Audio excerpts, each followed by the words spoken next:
Hi boys and girls, Chapter 8 of Chomps, Flea, and Gray Cat, That's Me. Another loud clap of thunder echoed against the rock hill in the valley. Just as I scooted onto the front porch, Mama opened the door. I skidded between her feet, ran to the bedroom, and hid under the bed. Lightning and crashing thunder kept me there. Hard rain beat against the windows. For a while I could hear the sharp sound of ice hitting the house, too. I remember the day that Chomps and I had hidden under the rock cliff. This storm lasted longer and was much louder than the last one. It was quiet when I finally pulled myself out from my hiding place. Callie was asleep on the pillow. The storm didn't seem to bother her a bit. She peered through half-opened eyes at me. "Callie, didn't you hear that storm?" I asked. "Sure I did. Why?"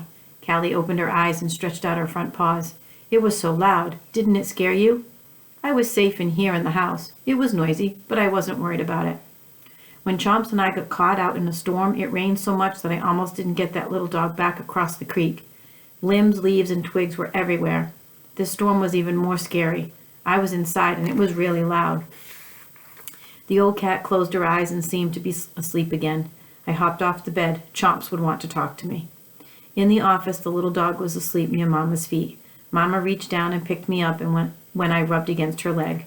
I sank my claws into the soft robe that she wore. She cradled me in her arms, and she gave me a good tummy rub. "What are you doing, Gray?" I just purred at her. Nobody seemed to be very concerned about the rain. Maybe I was just being a scaredy cat. When Mama finished with me, I headed for the kitchen to see if there was anything left in the food bowl. I could still hear the gentle patter of rain on the roof. By the next morning, the rain had almost quit. The weatherman says that there might be some more storms later this week, so we should enjoy the sunshine if it comes out today. Mama held a cup out to Daddy. I heard on the radio about possible floods. The western part of the state got even more rain than we did. The river is supposed to be out of its banks by noon tomorrow. Daddy sat down at the table and looked out the window at the sky. Mama started stacking the dishes in the sink. I'd better hurry and get to town. If they're worried about the river overflowing, then the low water crossing on our creek may be a problem too. "I think that I'll give our county commissioner a call." Daddy rocked back in his chair and folded his arms. "He told me last year they would do something about it. The roads on his side of the county look like superhighways, but we're still slopping through the mud." Daddy picked up the little box on the wall and started pushing his finger at it. His eyes narrowed to tiny slits, just like mine did when I thought about Nora. Mama headed for the door. "I'll be back as quick as I can." I slipped out, hot on Mama's heels. I jumped up on the swing and stretched. I could hear Daddy talking to himself inside. "Mr. King, aren't you going to get to this side of the county? I have seen some excellent roads on the east side. The road here is such a mess. I don't think a grader can get through it when it rains." Daddy opened the door and shoved Chomps out with me. "I understand that you have a big bridge that you are working on." "Yes, sir, I do know that school buses have to cross there every day. I understand that you have been working on that bridge for more than 2 years. Daddy's voice was getting louder. Chomps put his front feet up on the swing with me. "Want to play?" "Sure, let's get Flea and play tag." We started looking for the bird. I climbed 4 trees before finally giving up. "Where do you think she is?" Chomps continued to sniff the bushes around the house. "She's probably looking for a good place to build her nest. She's been checking for a while. I hope the place that she finally picks is close to the house. That way we can see her little babies when they start poking their heads out of the nest." Just as we were headed back to the porch, Daddy came out and scooped us up. "You two better go in the backyard. I have to pull the hay truck out of the mud, and Mama will be pretty mad if you two take off. You've been such good animals, and I would sure hate for you to get in trouble again. Mama would be mad at me." Daddy carried us through the house and plopped us on the back porch. "I'll be back pretty quick. Be good pets." We heard Daddy start the tractor and head toward the road. Chomps and I walked along the edge of the fence, watching for something to move so that we could practice pouncing. I stayed in the yard with Chomps for a long time. We played chase. I climbed the big pine tree and waited for Chomps to come look for me. When he wasn't expecting it, I dropped from the tree and clunked him on the head and back with my paws. I took off before he even knew what hit him. He yapped and barked, then chased me around and around the backyard. We even took a nap under the picnic table. It seemed like Mama was taking a long time to get back from the store. I was even getting worried about Flea.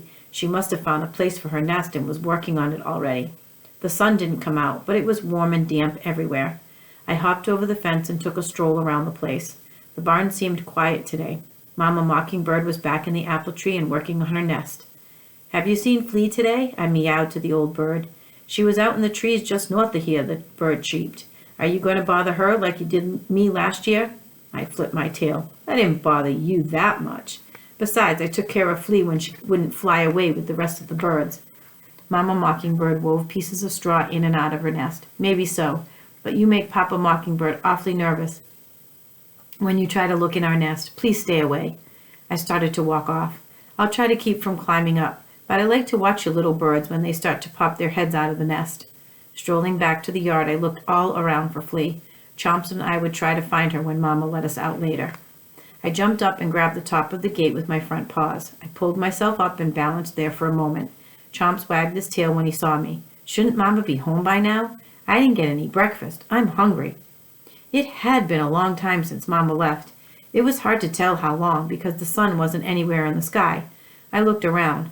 Mama was taking too long. She said she'd be right back. "I'll go look for Flea and have her fly around.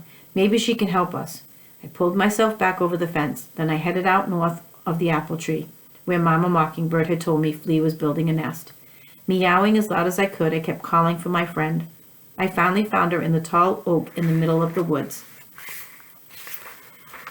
Flea whistled back at me. "Hey, Gray, what are you doing? Would you go look for Mama? She was just going to be gone for a little bit, and she hasn't gotten back yet. Daddy took the tractor and left, so he's no help. Chomps is hungry and he's stuck in the yard. You're a lot faster than I am. You can look and see if she is on her way home yet." I watched as the bird continued working on her nest. "This is my first nest, Gray. I have to get it just right. I'm sure Mama will be home soon. Please, Flea, I'm worried about Mama. It wouldn't take you long. Just make a quick fly around to see if she's on the road somewhere. She's in a brand new Range Rover, so she should be okay. If she was in that old car, it would be bad. Just check along the road for a couple of miles toward town. What if some birds come along and get my spot? I've been looking for this perfect place for a long time. I don't want to lose it. Other birds are coming here every day. If one of them sees what a great place this is, she might take my nesting spot. Tell you what, Flea, I'll climb up and keep your space for you. You haven't done too much to your nest yet. If I stay here, no bird will get your spot." I looked up at the fork between the limbs, where Flea had begun to gather her little pile of twigs. "Okay, but don't you leave until I get back. Come on up." I took a running jump, leaping to the base of the tree. Using my claws, I climbed to Flea's nest. I was careful not to touch the twigs. Flea had been working very hard, and I didn't want to mess anything up. "I'll be back. You be here." Flea was cranky now that she had found the spot for her nest. "I'm not going anywhere. It's beautiful up here." From high in the tree, I could see Flea as she swooped toward the road that led to the town. Looking back at the house, I could see the apple tree where Mama Mockingbird was working on her nest. I could see the fence around the house. I could even see Chomps. Down the hill in front of the house, I could see the rock hill where Chomps and I had hidden from the storm. To the north was a small valley where cattle were grazing. The east side of the woods had more trees. I could see a little bit of pasture way beyond the forest, but mostly I saw limbs and branches. I was still enjoying the view when I heard Flea's shrill cry, "Gray, come quick! Mama is in trouble!" Flea swooped toward me as fast as a streak of lightning. Her eyes were big and round. "The Mama's car is in the water. The door is open, but I can't see her anywhere. Hurry!" Uh-oh.